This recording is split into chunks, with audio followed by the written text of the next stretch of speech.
Inside TV.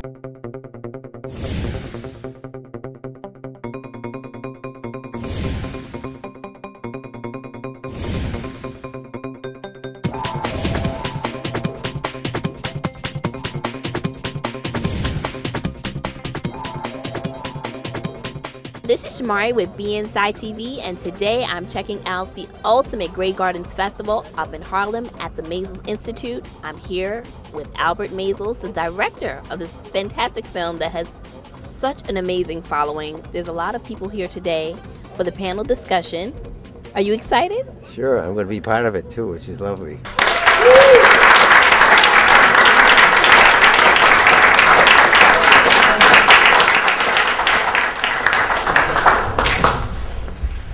It took 6 weeks of being with these two women to make the film. But the two of them were so wonderful as subjects. They supplied the two of us with a film that goes more deeply into a human relationship, perhaps, as a documentary than any other film. And for a lot of people, that was kind of scary, because in this country, in our culture, if somebody begins to open up to another person, oh, they're vulnerable, they're going to get hurt. And it wasn't the case with these people. And for all of us viewers, it's been a happy pleasure to get in on the lives of these two eccentrics. When we showed the film to the first commercial movie theater, the Paris Theater, there was my brother, Edie, I, and this woman that I'd never met before, Greta Garbo. Oh yeah. And of course, many have seen the musical, the Hollywood film.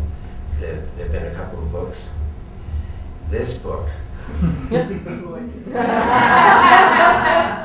See the film, and I'll be back with you when we do the panel. Thank you. How do you feel about that, about Big Edie and Little Edie not just being nonfiction characters, but now being portrayed by Hollywood actresses? I think it's great, and it's spreading the word that much further, and people are that much more interested in the nonfiction as well. Everyone who sees the film has their own interpretation, so people come along and want to expand that interpretation into their own film. Great, I think it's wonderful. I can imagine some of the questions that people have just watching the documentary. Do people come up to you all the time and ask you different questions about Big Edie and Little Edie? Oh yeah, well, they want to know what it was that got them to be reclusives. And for me, it's easy to explain. They just didn't want to live the life of Bouvier's. An aristocratic family where people have a hard time really just being themselves.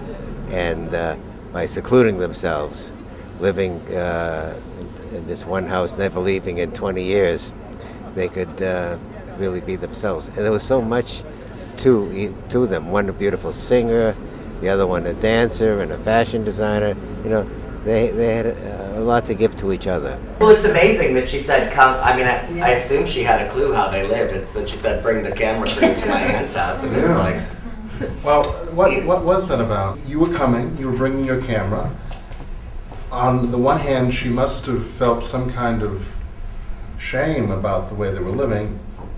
Didn't she know you would film them? And who are we talking about? Lee Radcliffe. Oh. Let's call her the princess. I think, well, what happened was that one day, having shot for several days, various scenes connected with her childhood, she asked that we take a look at an hour or so of it. So we put some things together, including the scene with Edie that we shot.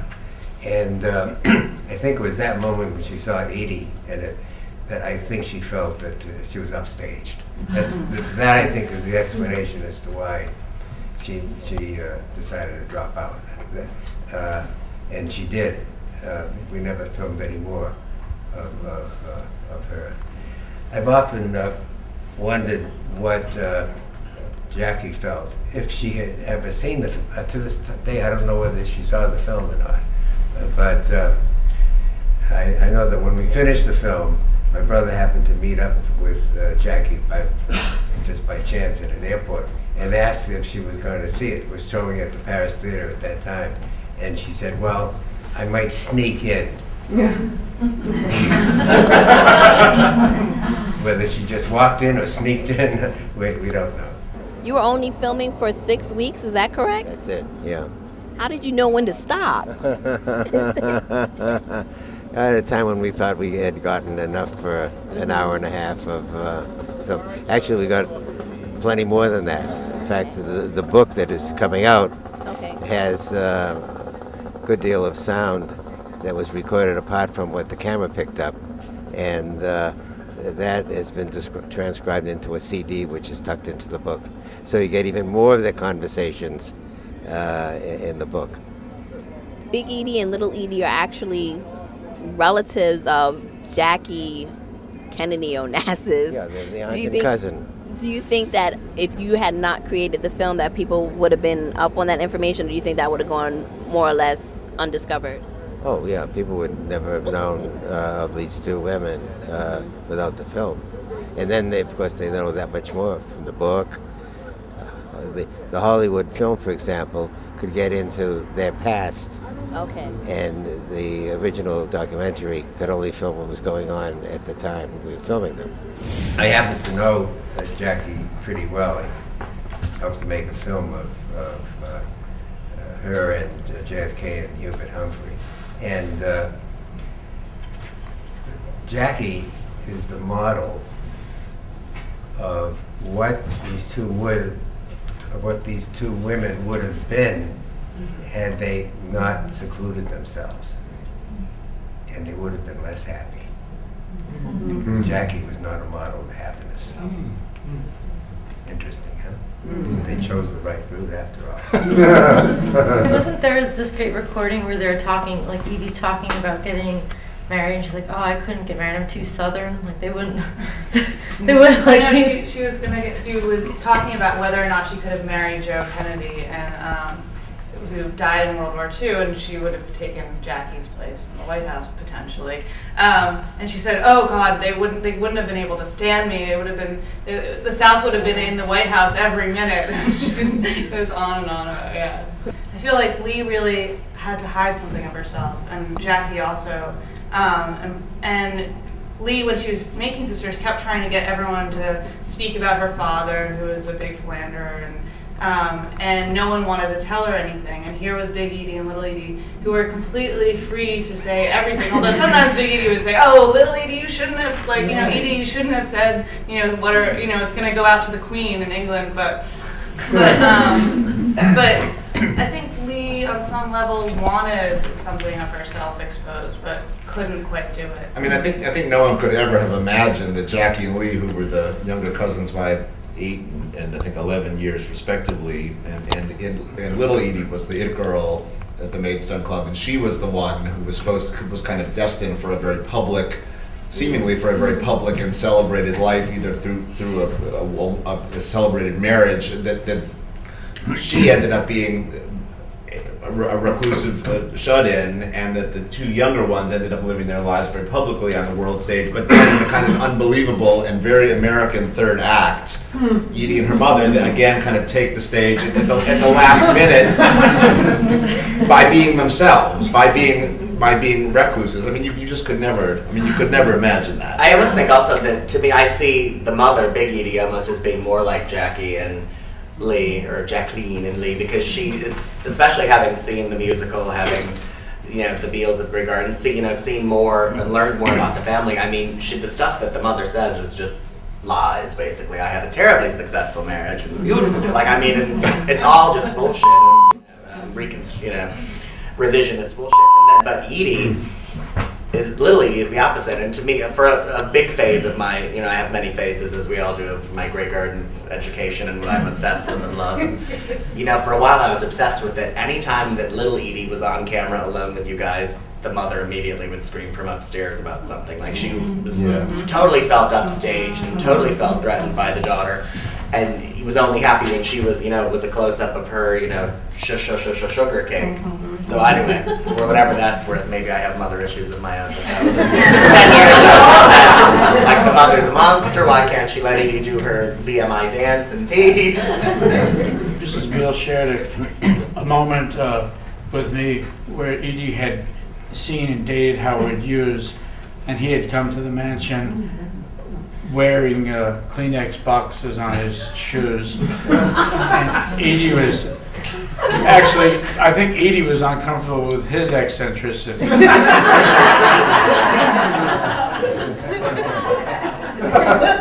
And Mrs. Beale said, I will never forget what she said, this is a story. And she's telling me the story about Howard and Edie. Mrs. Beale is telling me about Howard Hughes and Edie courting with him wearing Kleenex boxes in the mansion.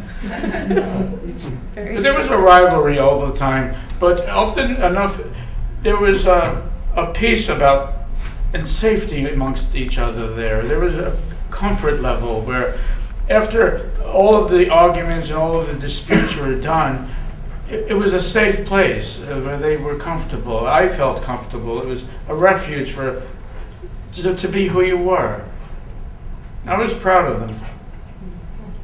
It's interesting, two of my favorite lines are both from Edie, little Edie. One is, I guess I'll get out of here when she dies, or I die, which I say that to my mother a lot. And then later in the movie she says, she's a lot of fun. I hope she doesn't die. And I do think that I mean, I think we certainly have mother issues to spare, which is probably why we're drawn to this property. But I do think, I mean, when we were working on the musical, Albert cautioned us very, very early on to not be too partisan in terms of where our allegiances were with the mother or with the daughter. And he kept saying, you don't understand. It's not one or the other. They're both true and they're both right. And there's literally a gray area in between where they were competitive, but they also, and there was a lot of resentment and a lot of blame and a lot of love, I think. Any discussion is incomplete without considering what the critics had to say about it. Yeah. And Walter Goodman was the critic for the New York Times who wrote that it was a cinema verite sideshow. And between lines, it was clear that he thought that these two people just too crazy. And so Edie wrote a letter. And the letter and the Walter Goodman piece are both in the book. And the letter was such an example of kindness and understanding and just a brilliant response to his outlandishness.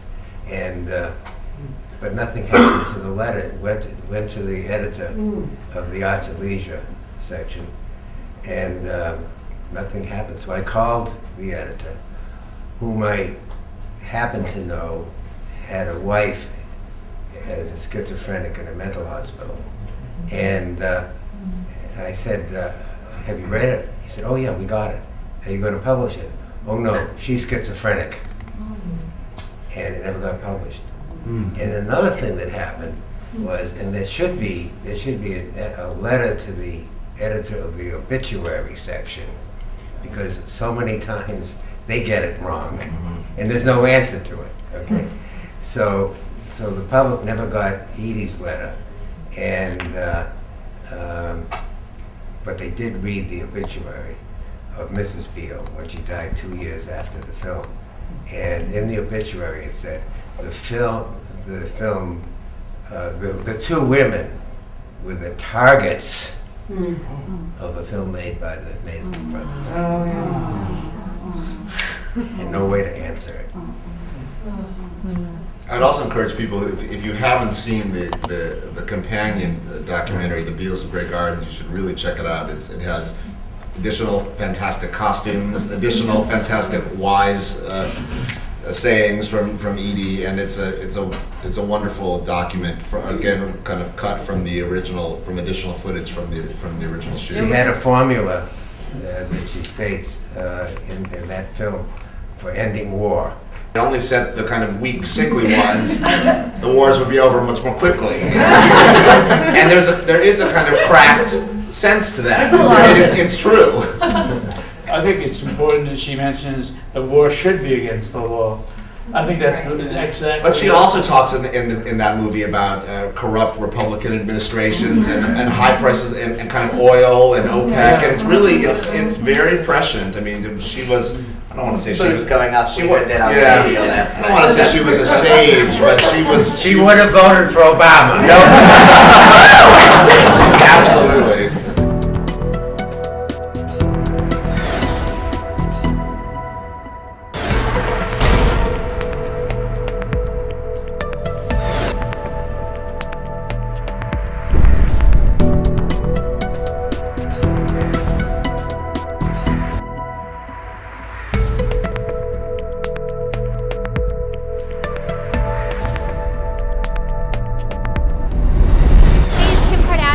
Watching Be Inside TV. Check us out on the web